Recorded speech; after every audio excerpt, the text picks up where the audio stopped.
This podcast is produced by the Fireside Chat Club of Canada.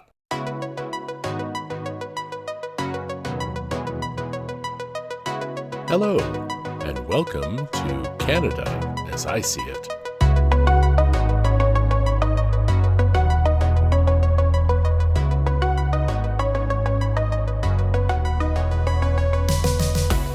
The essay for this subject was originally written on July 6, 2020. Last week was an example of just how things can work. The meticulous planning part of me wanted today's story to be number 1 of the series. After all, I will be talking about why I'm doing this. But history intervened, and I felt it was a stronger story to lead with. And there's those journalism classes kicking in. Before I go any further, I want to thank all of you who have followed me on Podbean. As of this recording, 33 of you have also downloaded the first episode of the podcast. It is truly humbling to know that the people are out there, and they want to hear me talk. Thank you. If you haven't done so, you can download the Podbean app on Google Play or the App Store. From there, search for Canada as I See It.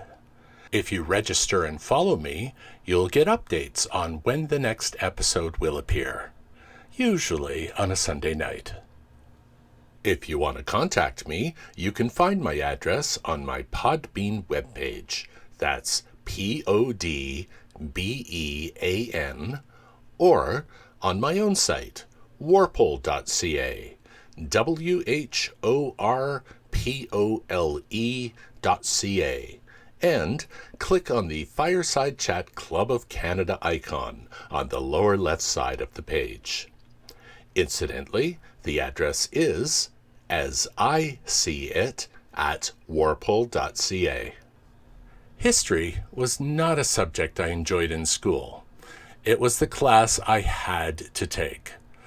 Passing tests and exams were the only things on my mind. I did not, well, at least I don't remember if I did, retain any information from those multiple late-night study sessions.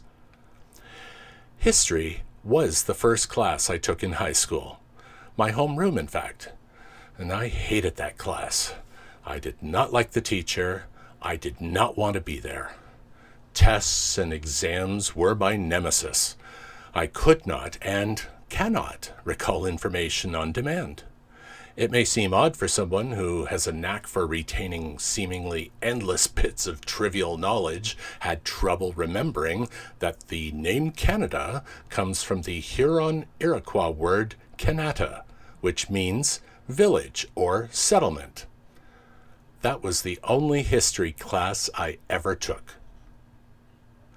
Now that the pressure's off, I thoroughly enjoy the subject of history. I research.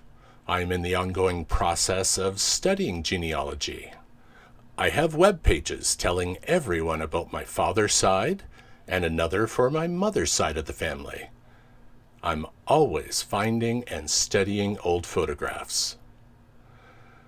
I really wish I'd caught that bug earlier in life. My father loved to talk, and he would tell wonderful stories about his life, before and after the war. I really wish I had listened more closely.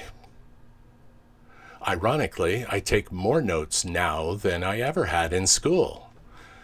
I write to remember, really. If you ask me a question in person, more often than not, I'll pause before answering, either trying to recall the information or stalling to give myself a chance to get out my phone and call on the electronic library. In doing what I'm planning now, writing about Canada, I'll endeavor to recall as much as I can without any additional assistance. I may occasionally supplement what I can remember, but I promise you that what you hear will come mostly from me. Let's begin.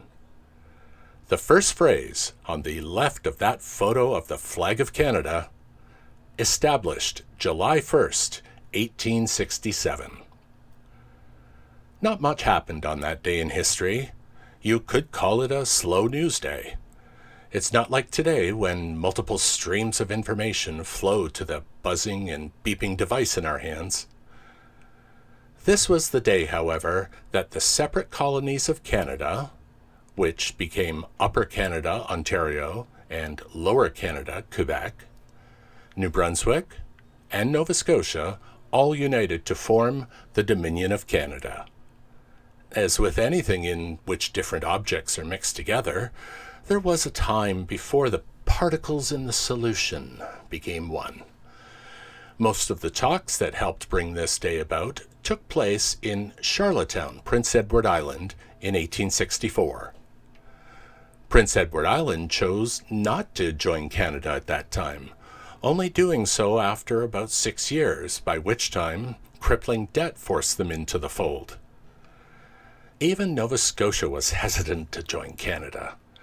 They were the first British colony to become self-governing in 1848, and so I suppose they felt it wasn't necessary to join a group. It was only after Premier Charles Tupper, who later became Prime Minister number Bueller 6 of Canada in 1896, arranged to have what became the Cross-Canada Railway make its way to the province, that they agreed to join the fledgling country. Well, that seemed to be his lot in prime ministerial life, as Tupper only served 68 days as the leader of Canada, the shortest term in history.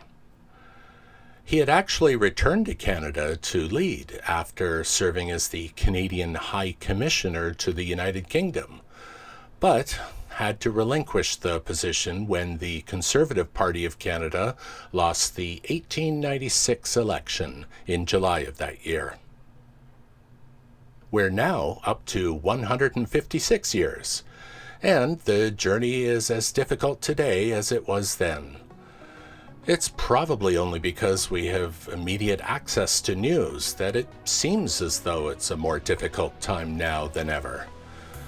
Just as many problems, I suppose, only, well, different. And so, this journey has now officially begun. I hope you'll enjoy listening to me talk about the country that I live in and love.